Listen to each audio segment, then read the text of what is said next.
There's a famous verse in the Bible: a house divided against itself cannot stand.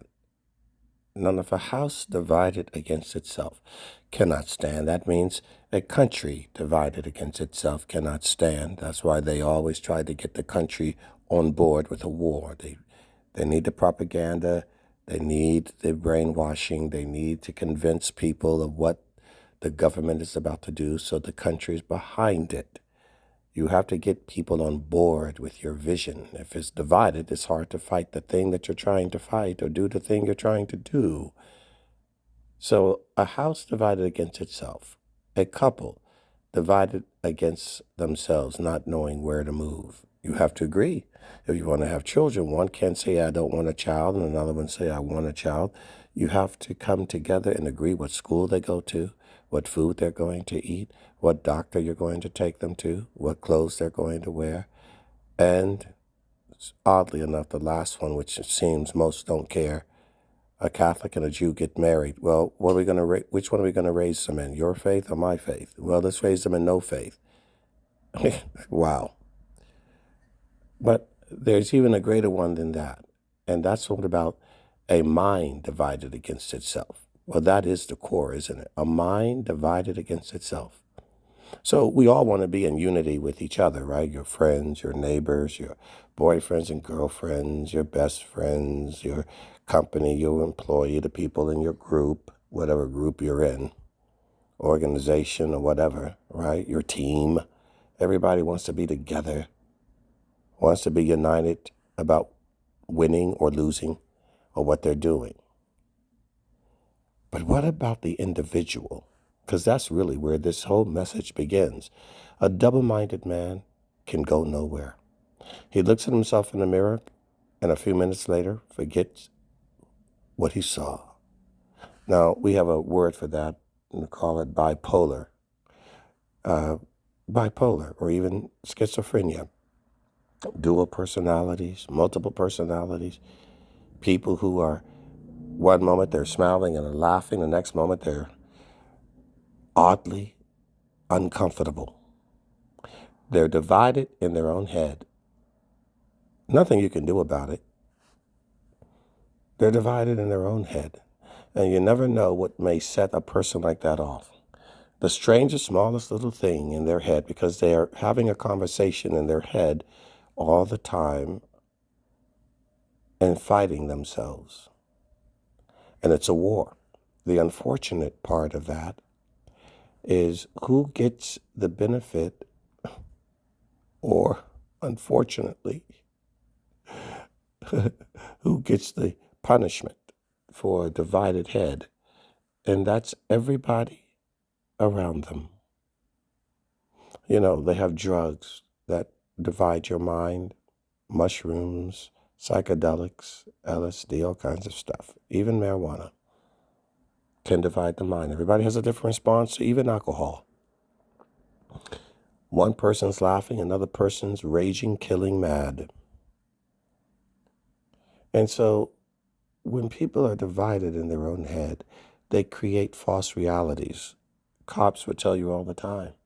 They arrest people who kill their own mother, their own babies, their own wives, their own brothers and sisters.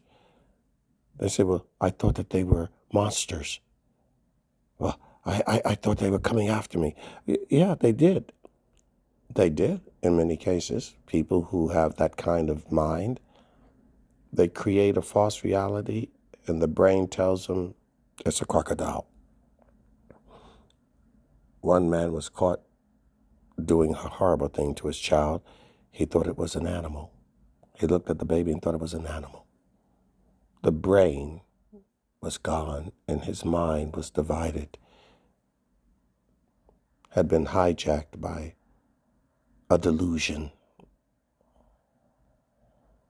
So you want an experience, you want to escape reality. What are you escaping into? The grass is greener on the other side. Actually, it's not. It's an illusion. It's browner and darker and poisonous. What are you escaping to when you're choosing the alternative thought? It is so important, because even without psychedelics, even without drug-induced delusions. You can misinterpret your world because of an event, right? Trauma, something scared you. You can misinterpret what you're seeing out of fear. You can overreact. All of us can do that easily. In the moment, overreact out of fear, out of paranoia, out of your own personal experience, out of trauma, and out of your past. People who have been hurt in the past are more likely to believe that they're being hurt now. And people that have been abandoned will often feel abandonment more than an average person. Even when abandonment isn't occurring, anything that looks remotely like abandonment, they will deem it abandonment. People that have been molested, they will assume a molestation even with the slightest touch or kiss or hug or affection because they already are shell-shocked, PTSD. So you'll overreact to what normal people would not. You'll overbelieve things that normal people would not because you come from a past that has already augmented your future perceptions. So you have to be careful and you have to be aware of it. If you have that condition and that problem, you need to be aware of it because you're going to end up hurting a lot of people you shouldn't hurt. But the person you're going to hurt the most is yourself. So remember that. Your thought processes. Adjust yourself accordingly.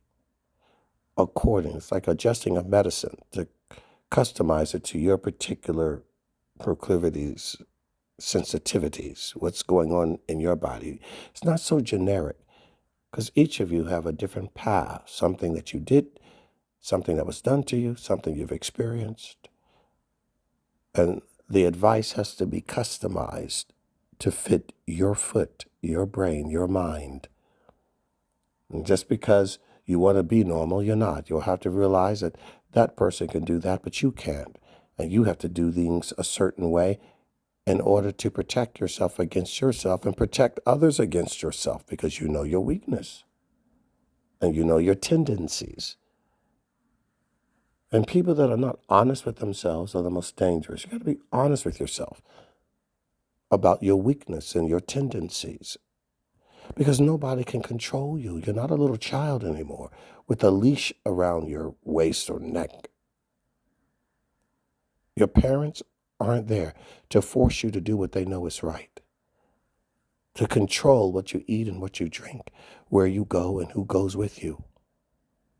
You are now on your own. You have to be your parent, and God will help you.